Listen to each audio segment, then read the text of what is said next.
오늘은 영원히 간직해야 될 약속이라는 제목으로 함께 말씀의 은혜를 나눠보려고 합니다. 오늘의 본문 말씀에 우리가 한 아버지, 한 하나님을 가졌다고 말합니다.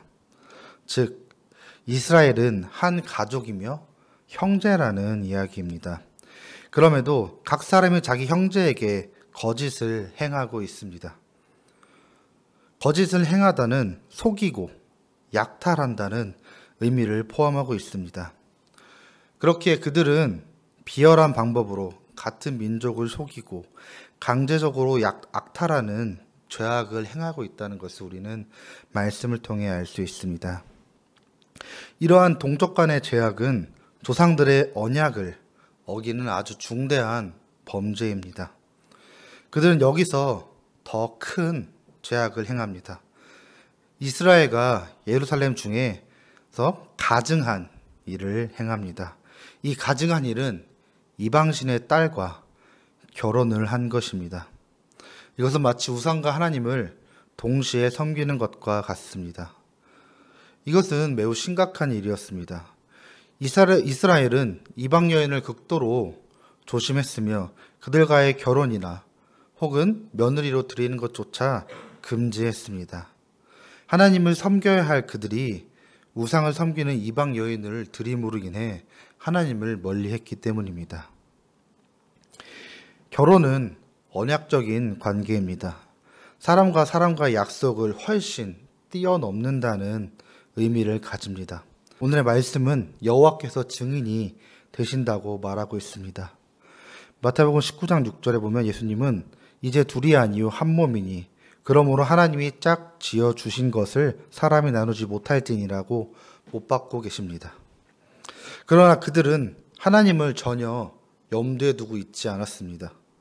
오직 자신의 욕망을 위해 하나님의 말씀을 버리고 이방 여인의 아름다움을 탐하고 있는 것이었습니다. 이것이 바로 거짓을 행하는 것입니다.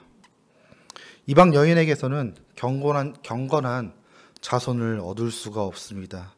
그들은 룻과 같이 오직 여호와를 위해 자신의 목숨을 바치려고 하는 여인들은 아닙니다.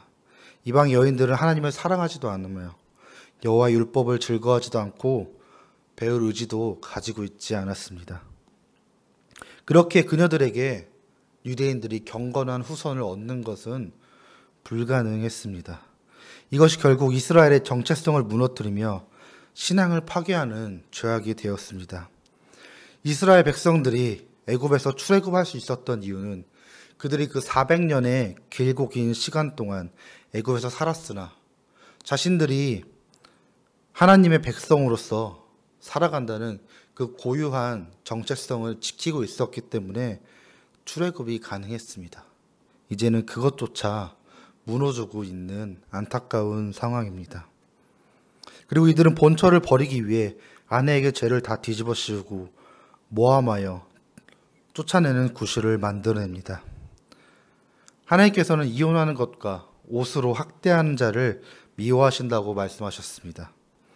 하나님이 맺어주신 관계를 아무런 이유도 없이 주님께 묻지도 않은 채 스스로의 의지로 깨버리는 이들은 너무나 큰 죄인입니다.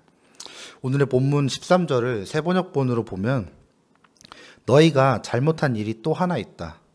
주님께서 너희 재물을 외면하시며 그것을 기꺼이 받지 않으신다고 너희가 눈물과 울음과 탄식으로 주님의 제단을 적셨다. 이렇게 말씀하고 있습니다. 이 말씀은 자신의 잘못을 돌아보지도 아니하고 적반하장으로 하나님께 따지는 유대인들의 모습을 보여줍니다. 이들에게서 더 이상 자신의 잘못이 보이지 않을 만큼 죄로 물들어 있는 모습을 볼 수 있습니다. 그들은 자신들의 죄를 인정하지 않고 오히려 하나님께 화려한 제사를 드리면, 많은 제물을 드리면 모든 일이 망사현통할 것이라고 착각합니다. 하나님의 말씀을 등 뒤로 버린 채 복만을 구하고 있는 것입니다. 그들은 하나님의 말씀에 순종할 마음이 없으며 하나님을 오직 자기의 욕망을 채워줄, 그리고 그것을 정당화시켜줄 우상으로 만들려 하고 있는 것입니다. 하나님께 나아가는 자는 반드시 자신의 삶을 돌이켜 보아야 됩니다. 우리는 주님께서 가르쳐 주신 그 많은 말씀들을 기억해야 합니다. 하나님은 거짓된 예배와 언행에 절대 속지 않으십니다. 하나님과의 우리의 관계는 그 어느 것보다 더 큰 대가를 치른 약속의 관계입니다. 예수 그리스도의 십자가의 보혈을 통해 맺어진 이 약속은 우리가 예수님을 믿으면 우리를 구원해 주시겠다는 일방적이면서 희생적인 약속입니다. 이스라엘 백성들은 하나님과의 언약의 관계를 단순히 그들의 욕망과 안위를 위해 깨버리고 말았습니다. 그렇다면 우리는 지금 주님과의 관계를 어떻게 생각하고 있을까요? 일방적이고 내가 희생하는 것이 없기에 쉽게 보고 있는 것은 아닐까요? 아니면 내 삶에 제약이 없기에 삶의 과정 중에서 잊어버리고 그것을 잠시 놓아버리고 있는 것은 아닐까요? 우리가 더 이상 이 유대 백성들처럼 그러한 실수를 하지 않았으면 좋겠습니다.